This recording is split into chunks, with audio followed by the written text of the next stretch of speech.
Bonjour à tous et bienvenue dans ce nouvel épisode d'Agora News. Le format dans lequel on vous parle de l'actualité à l'espace Agora. Est-ce que vous saviez qu'à Sante, il y a un cabinet médical qui s'appelle Agora Santé et que régulièrement, ici à Agora, on a des coups de fil de gens qui pensent être au standard d'Agora Santé et qui nous demandent « Allô, est-ce qu'il serait possible de décaler mon rendez-vous avec le docteur Trucmuche ?» Ou alors j'ai oublié ma carte vitale chez vous. Alors nous, à l'espace Agora, on peut vous proposer des spectacles et des séances de cinéma, mais pas encore des séances de kiné ni de prise de sang. On salue au passage l'équipe d'Agora Santé qui doit sûrement recevoir des coups de fil de gens qui leur demandent des réservations pour des spectacles ou je ne sais quoi. On vous souhaite à tous une excellente année 2026 pleine de joie, de bonheur, de rire et on espère qu'elle passera par l'espace Agora. Allez, c'est parti pour cette première édition. Tout début janvier, nous avons accueilli l'Opéra de Lille. Le public a pu assister à une version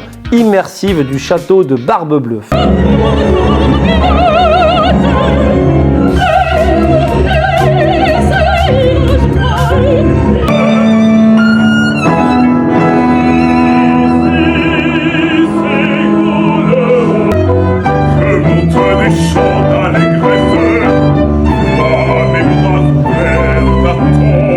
Nous avons ensuite accueilli la cérémonie des vœux du maire.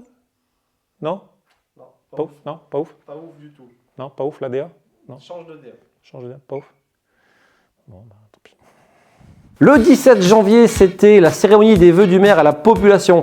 Une cérémonie marquée par une ouverture spectaculaire des Daft Punk locaux et non low cost, d'un reportage émouvant sur 200 toits qui ont bénéficié d'un don d'organes, une mini-série parodique de Sauvé par le Gong jouée par des ados santois, des pubs également rejouées par des santois et des santoises, une mise à l'honneur colorée et joyeuse de l'association Les Flamands de Rose et une fin touchante avec Mathis de River au piano. Vous voulez un petit retour en images? Eh bien, il n'y a qu'à demander. C'est parti, une petite rétro pour la 8.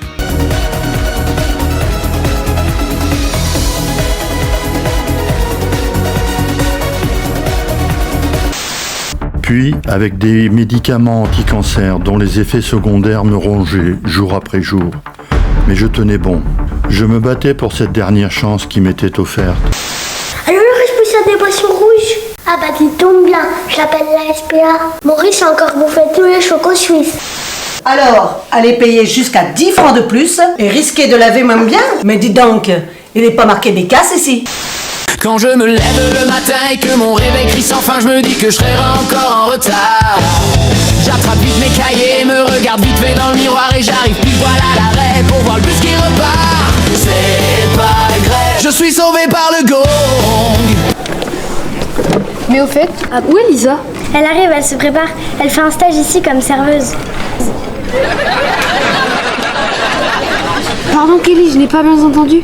Lisa va servir ici dans ce restaurant. Tu sais qu'elle a appris seulement la semaine dernière qu'il existait d'autres jus que le jus d'orange. La dernière fois qu'elle a voulu faire un thé, elle a mis 10 sachets dans la même tasse. Salut les copains, quelqu'un veut du chocolat chaud? C'est toi qui l'as fait ou tu fais que le servir? Bah je ne fais que le servir. Bah oui, j'en ai bien. Les Flamands de Rose, ce sont 3 copines santoises qui ont décidé de s'engager dans la lutte contre le cancer du sein en sensibilisant au dépistage. Aujourd'hui, c'est une femme sur 8 qui est concernée par la maladie. C'était dit rendez-vous dans 10 ans, un jour même heure, même bord. Puis raconte on aura 30 ans, sur les marges de la Férouzor. Bref, qui a dit qu'une cérémonie c'était ennuyant?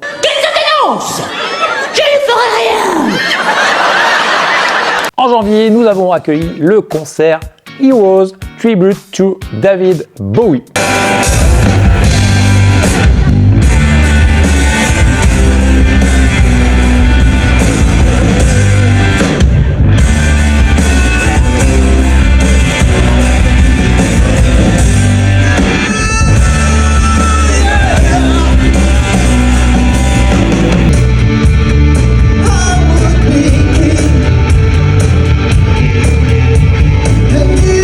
En En janvier, c'était également le retour d'Armel Richard. Armel qui est venu nous parler cette fois-ci de Nietzsche. On a changé la configuration des conférences pour une ambiance plus chaleureuse, plus cosy. Il y aura aussi et encore 2 autres conférences cette année sur Freud et sur Machiavel. La prochaine, c'est celle sur Freud de début mars, le 12. On a fini le mois en apothéose avec une salle pleine pour le spectacle de ce trublion de Julien Bing. Et que nous réserve février? En fait, on est bientôt à la moitié de l'année déjà. Encore plein de belles choses à venir. Alors février, c'est un mois pour les enfants à l'Espace Agora. Nous aurons la séance Carabistouille, le spectacle de Benoît le chanteur, le chapiteau des émotions le dimanche 8 février, la comédie musicale Grimm le 14, les stages théâtre pendant les vacances, avec la représentation de fin de stage le vendredi 20 février à 17h. Ici, c'est ouvert pour tout le monde. Si on va plus loin, on aura même un spectacle pour les enfants, Pinocchio, l'incroyable voyage, le 8 mars. Je suis le grillon parlant. Malheur à celui qui désobéit à ses parents. Veux-tu doubler ta fortune? Si seulement. C'est-à-dire? Pourquoi se contenter d'une pièce d'or quand on peut en avoir 1000? Tourne 7 fois ta langue dans ta bouche avant de parler, sinon ton nez grandira. Stop à l'école, vive les vacances. Stop les polcols, c'est trop de la chance. Stop, on nous vole toute notre enfance. Stop à l'école, vive les vacances. Et moi j'adore les vacances. Et si on va encore plus loin, on aura le 5 avril, la journée festival Carabistouille, une journée pour les familles, pour les enfants, avec des spectacles à l'Espace Agora et des animations à l'intérieur et à l'extérieur. Mais ça, on vous en reparle bientôt.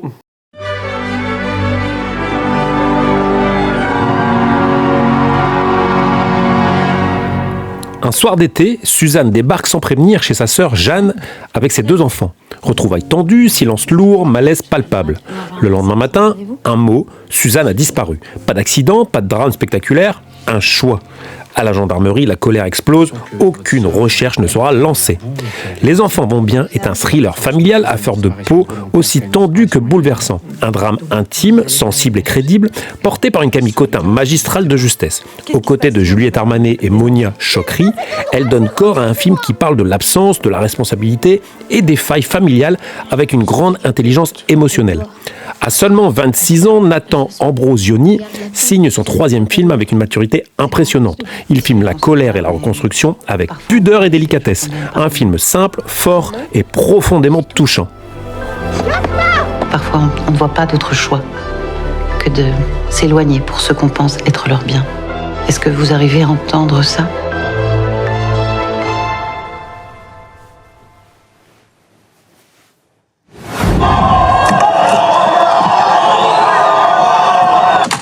Comment vous justifiez votre geste ? Avec Dossier 137, Dominique Moll frappe encore juste. Après La Nuit du 12, il signe un thriller politique tendu et hyper actuel. Pour Stéphanie, enquêtrice à l'IGPN, tout commence comme une affaire banale. Une manif sous pression, un jeune homme blessé par un tir de LBD, des vidéos à passer en boucle. Un dossier de plus, un numéro parmi d'autres. Jusqu'à ce qu'un détail fasse dérailler la machine. Le film capte parfaitement le climat électrique de ces dernières années et pose une vraie question. Peut-on vraiment faire la lumière quand tout passe par des images floues, parcelles, contradictoires ? Le réalisateur installe une tension constante et transforme l'enquête en réflexion sur la responsabilité et le doute. Dossier 137 est un grand film d'enquête, sec, nerveux et furieusement contemporain.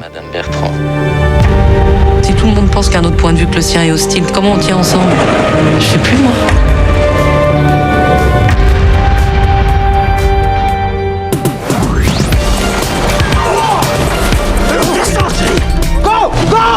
Commissaire, un mot sur le braquage du fourgon de la Banque de France ? Je ferai tout pour envoyer les coupables en prison. Jan Bojarski, jeune ingénieur polonais, se réfugie en France pendant la guerre et fabrique des faux papiers pour la résistance. Après la guerre sans état civil, il enchaîne les petits boulots jusqu'au jour où un gangster lui propose de fabriquer de la fausse monnaie. Commence alors une double vie risquée sous l'œil vigilant de l'inspecteur Mattei. Dans l'affaire Bojarski, Reda Kateb est bluffant dans ce rôle complexe entre fierté, résignation et tentation d'être découvert. Avec ses airs de film noir et son traitement quasi documentaire du travail de faux monnayeur, le film, tiré d'une histoire vraie, captive et raconte la France des 30 Glorieuses avec classe et précision. Ça prendra le temps que ça prendra, mais je vais vous arrêter. Quand j'en aurai assez, j'arrêterai de moi-même. Non, vous n'arrêterez jamais, parce que vous ne faites pas ça pour l'argent. «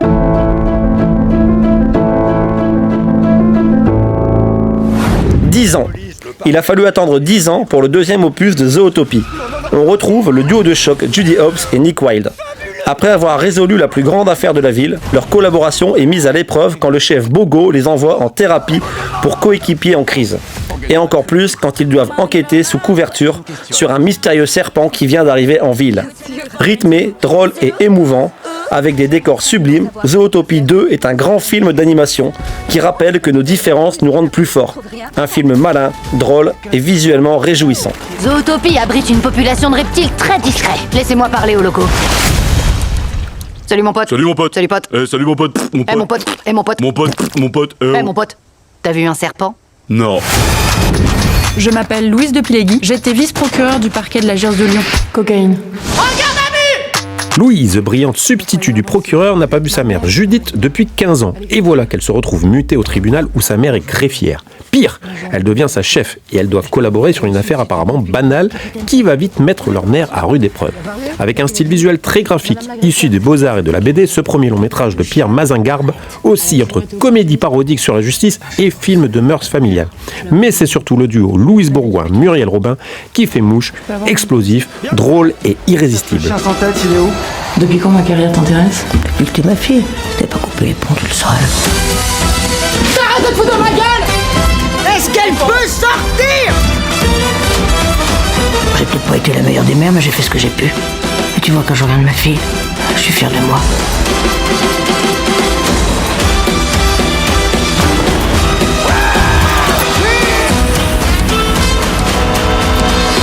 Je suis désolé. Ta gueule!